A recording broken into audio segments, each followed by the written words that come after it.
Guys welcome back. आज की ये वीडियो एक समरी वीडियो है यूनिट 4 की। आज की ये वीडियो में हम बात करेंगे कि हमने यूनिट 4 में क्या क्या कवर किया है। तो हमने सबसे पहले फंक्शन के बारे में देखे थे। फंक्शन के बाद हम देखे थे कि हमें फंक्शन में प्रिंट यूज़ करना चाहिए या रिटर्न यूज़ करना चाहिए। उसके बाद हम एक ही फंक्शन में कई सारे फंक्शन को कॉल कैसे कर सकते हैं, हमने वो देखा था। उसके बाद हम टाइप्स ऑफ आर्ग्यूमेंट देखे थे। हमें positional argument, keyword argument, default argument के बारे में देखे थे। और उसके बाद हम स्कोप्स के बारे में देखे थे, हमारे वेरिएबल्स के स्कोप के बारे में कि हम किसी वेरिएबल को कहाँ तक कॉल कर सकते हैं, जैसे लोकल और ग्लोबल वेरिएबल देखे थे। और उसके बाद हम बात किए थे रिकर्सिव फंक्शन के बारे में। जब हमारा फंक्शन अपने आप को ही कॉल करेगा तो हम उसे कैसे डील करेंगे, हमने वो देखा था। तो सबसे पहले हम बात करते हैं फंक्शन क्या होते हैं। फंक्शंस एक स्मॉल चंक्स ऑफ कोड होते हैं जिसको हम एक नाम से डिनोट करते हैं और हम वो नाम कभी भी यूज़ कर सकते हैं। हम जितने बार भी एक फंक्शन में यूज़ कर सकते हैं। तो हमें फंक्शन को दो तरीके से यूज़ करना होता है। सबसे पहले हमें फंक्शन को डिफाइन करना होता है, उसके बाद हमें फंक्शन को कॉल करना होता है। तो डिफाइन करने के लिए हमें यूज़ करना पड़ा DEF कीवर्ड, और DEF कीवर्ड के बाद हमें लिखना पड़ता है फंक्शन का नाम। फंक्शन का नाम हम ले लेते हैं ऐड फंक्शन के बाद हमें पैरेंथेसिस लगाना पड़ता है, और पैरेंथेसिस के अंदर हम कई सारे पैरामीटर भी दे सकते हैं, और हम चाहें तो हम बिना पैरामीटर के भी ये फंक्शन कॉल कर सकते हैं। तो हमें यहाँ पे अगर दो नंबर को ऐड करना है तो हमें दो नंबर यहाँ पे देना पड़ेगा। तो A, B देता हूँ, और उसके बाद हम यहाँ चाहे तो हम यहाँ पे प्रिंट करवा सकते हैं, प्रिंट A+B, हम ऐसा कर सकते हैं। तो ये हमारे ऊपर डिपेंड है, और हम इस कोड को कितने बार भी यूज़ कर सकते हैं ये ऐड नाम के वेरिएबल के साथ। और उसके बाद फंक्शन को कॉल करने का मेथड क्या होता है। सबसे पहले हम फंक्शन का नाम लिखेंगे, उसके बाद हम पैरेंथेसिस के अंदर हमें जिस वैल्यू को पास करनी है उसे लिखना है। जैसे हमें 5, 6 इसे पास करनी है और इन दोनों का सम चाहिए। तो हम इसको सेव करके अगर रन किए, तो अगर मैं इसे रन किया तो देखिए हमारे पास आंसर आ गया 11।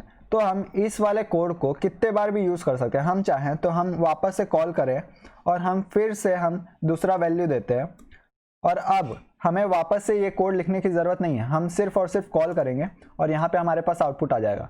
तो ये होता है फंक्शन। अब हम बात करते हैं कि हमें फंक्शन में प्रिंट यूज़ करना चाहिए या रिटर्न यूज़ करना चाहिए। अगर हम ऊपर वाले कोड में प्रिंट यूज़ किए, हम ऊपर वाले कोड में रिटर्न यूज़ नहीं किए, हम वापस से एक फंक्शन बनाते हैं डिफाइन ऐड, और हम फिर से इसमें दो वेरिएबल देते हैं A, B, और हम क्या करते हैं, हम इस बार रिटर्न करवाते हैं रिटर्न। अगर हम रिटर्न करवाएं और रिटर्न में हम बोले कि A+B हमें चाहिए, तो ये भी बिल्कुल परफेक्ट है। हमें ज़रूरी नहीं है कि हमें प्रिंट करवाना है, और हमें ये भी ज़रूरी नहीं है कि हमें हर फंक्शन में रिटर्न करवाना है। हम दोनों में से एक भी चीज़ करवा सकते हैं, हम दोनों भी चीज़ करवा सकते हैं। और अब हम इसे कॉल करते हैं। तो रिटर्न और प्रिंट में डिफरेंस क्या है अभी आप देखेंगे। अगर मैं यहाँ पे लिखूँ 9, 10, तो अभी हमारे पास आउटपुट आना चाहिए 19, लेकिन यहाँ पे कोई भी आउटपुट नहीं आएगा क्योंकि ये फंक्शन रिटर्न कर रहा है। रिटर्न मतलब कि हमें कुछ ला के दे रहा है, वो ला के प्रिंट करके नहीं दे रहा है, वो हमें सिर्फ और सिर्फ ला के दे रहा है। तो हमें यहाँ पे अलग से प्रिंट स्टेटमेंट लगाना पड़ेगा अगर हम चाहे प्रिंट करवाना। तो ये देखिए अब हमारे पास आउटपुट आएगा 19।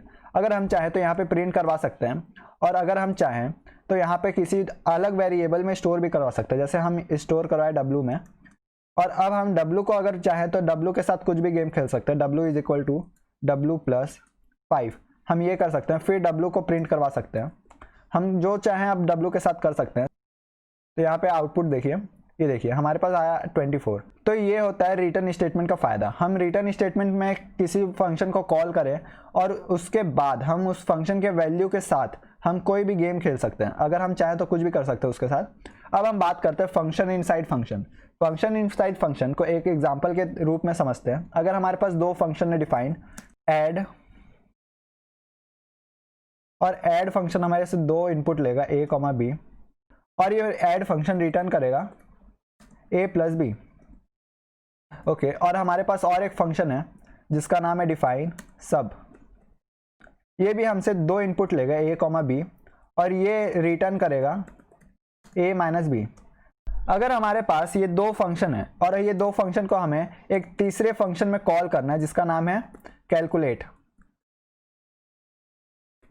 कैलकुलेट फंक्शन में हमें इसे कॉल करना है, तो हम उस कैसे करेंगे। तो कैलकुलेट फंक्शन में भी हमें दो नंबर चाहिए होंगे, तो दो नंबर हम A, B यहाँ पे भी लेते हैं। और अब हम क्या करते हैं, हम इन दोनों फंक्शन को ऐड और सब्ट्रैक्ट फंक्शन को चाहे तो इस कैलकुलेट नाम के फंक्शन में कॉल कर सकते हैं। जैसे हम अगर किए x = ऐड, और ऐड में हम यही दो पैरामीटर डाले A, B, तो हमारे पास इसका जो रिटर्न वैल्यू होगा ये x में स्टोर हो जाएगा, और हम y में स्टोर करवाते हैं y इज इक्वल टू सब a कॉमा b। तो हम ऐसे एक से ज़्यादा फंक्शन को फंक्शन में कॉल कर सकते हैं, और अब हम चाहें तो इसे प्रिंट करवाएं, प्रिंट x कॉमा y। और अब मैं इसे अगर सेव करके रन करूं तो ये देखिए हमारे पास आंसर अभी कुछ नहीं आया क्योंकि हमने इसे कॉल नहीं किया है। हम कैलकुलेट नाम के फंक्शन को कॉल करते हैं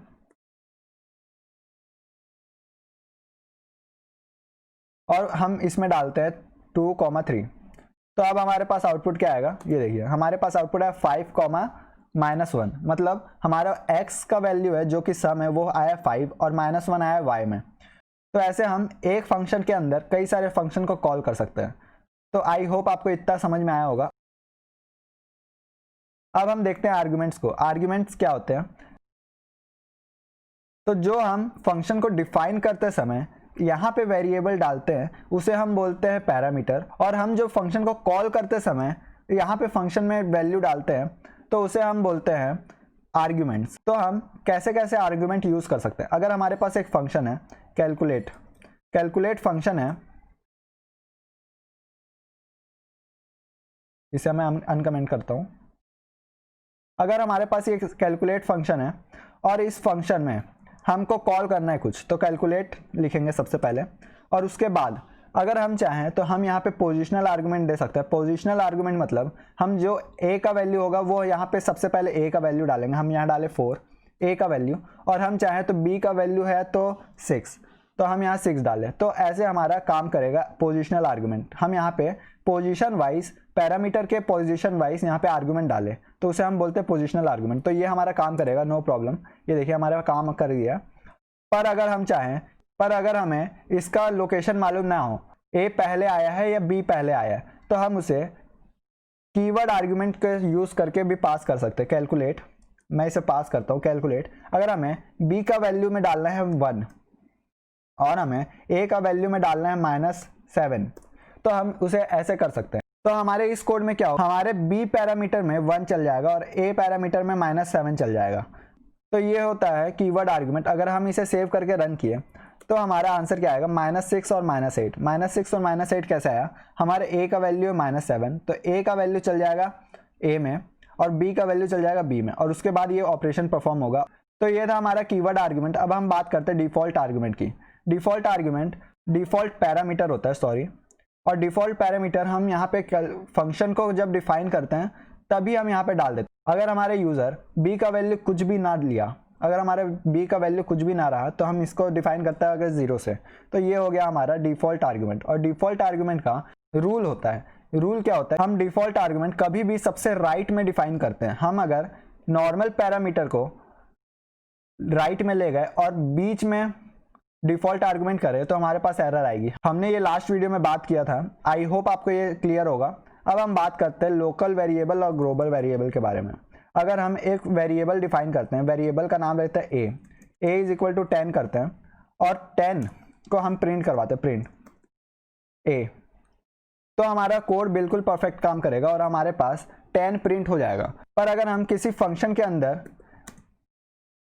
फन नाम के फंक्शन के अंदर हम a को वापस से डिक्लेयर किए, a इज इक्वल टू 15, अगर हम ऐसा कुछ किए तो हमारे पास क्या होगा, हमारे ये वाला जो वेरिएबल है ये हो जाएगा ग्लोबल वेरिएबल और ये वाला वेरिएबल हो जाएगा लोकल वेरिएबल। इस वेरिएबल को इस फंक्शन के बाहर कोई भी नहीं जानता, लेकिन इस वेरिएबल को हम फंक्शन के अंदर भी कॉल कर सकते हैं। और हमें अगर फंक्शन को अंदर कॉल करना है तो हमें यूज़ करना पड़ेगा ग्लोबल वेरिएबल, ग्लोबल कीवर्ड को यूज़ करना पड़ेगा। ग्लोबल कीवर्ड को यूज़ करने के बाद हमें बताना पड़ेगा हम किसको बताना चाहते हैं। तो हम यहाँ पे a वेरिएबल को बताना चाहते हैं कि a वेरिएबल हमारा ग्लोबल है, तो हमारा ये a का वैल्यू 15 जो है वो ओवरराइट कर देगा a का वैल्यू 10 को, तो हमारा a का वैल्यू 15 ही रहेगा। तो अगर हम यहाँ पे प्रिंट करवाए तो हमारे पास आउटपुट आएगा 15। तो ये था लोकल वर्सेस ग्लोबल वेरिएबल। आपको इस वीडियो के बारे में ज़्यादा जानना हो, ये थोड़ा ज़्यादा कॉम्प्लिकेटेड टॉपिक है, तो इसके लिए आप पूरा वीडियो देखिए अगर ये आपको समझ ना आया हो। और अब हम बात करते हैं लास्ट रिकर्सिव फंक्शन के बारे में। हम यहाँ ऊपर में हम इस यहाँ पे ऊपर में फंक्शन इनसाइड फंक्शन देखे थे कि हम एक फंक्शन के अंदर अलग अलग फंक्शन को कैसे कॉल कर सकते हैं, लेकिन अगर हम यहाँ पे एक ही फंक्शन के अंदर उसी को कॉल किए तो हमारा वो हो जाता है रिकर्सिव फंक्शन। जैसे हम डिफाइन करते डिफाइन, अब फंक्शन का नाम लेते नेम, और नेम में हम एक कोई भी वेरिएबल ना डालें और हम यहाँ पे प्रिंट करवाए प्रिंट 5, और हम इस फंक्शन के अंदर ही नेम नाम के फंक्शन को कॉल कर लिए, तो हमारे ये फंक्शन हो गया रिकर्सिव फंक्शन। और ये हमेशा चलता ही जाएगा और चलने के लिए सबसे पहले हमें यहाँ पे कॉल करना पड़ेगा। एक बार कॉल किए अगर तो हमारे ये फंक्शन चलता ही जाएगा। यहाँ पे फंक्शन का वैल्यू जाएगा और यहाँ पे प्रिंट हो जाएगा 5, और उसके बाद ये फंक्शन फिर से कॉल हो जाएगा, और फिर से कॉल होने के बाद फिर से ये फंक्शन चलेगा, और उसके बाद फिर से प्रिंट हो जाएगा 5, और उसके बाद फिर से नेम कॉल हो जाएगा, और फिर से यहाँ कॉल हुआ, और फिर से फंक्शन चलते ही जाएगा। तो ऐसे हमारा इन्फिनाइट चलता जाएगा। लेकिन पाइथन में इसका एक लिमिट सेट है 992 के बाद हमारा फंक्शन वार्निंग दे देगा और हमारा फंक्शन काम करना बंद कर देगा। तो हम चाहें तो इस लिमिट को एग्जिस्ट भी कर सकते हैं। अगर हम चाहें तो इस लिमिट को 3000 कर सकते हैं, 4000 कर सकते हैं, हमारे रिक्वायरमेंट के अनुसार कर सकते हैं। इसको मॉड्यूल वाले लेसन में देखेंगे। तो ये था फंक्शंस। आई होप आपको ये फंक्शन समझ में आया होगा। अगर आपको समझ में आया तो आप रेडी हैं चैप्टर 5 में मूव ऑन करने के लिए। Thank you for watching this video and please like my video and subscribe to my channel for more quality content.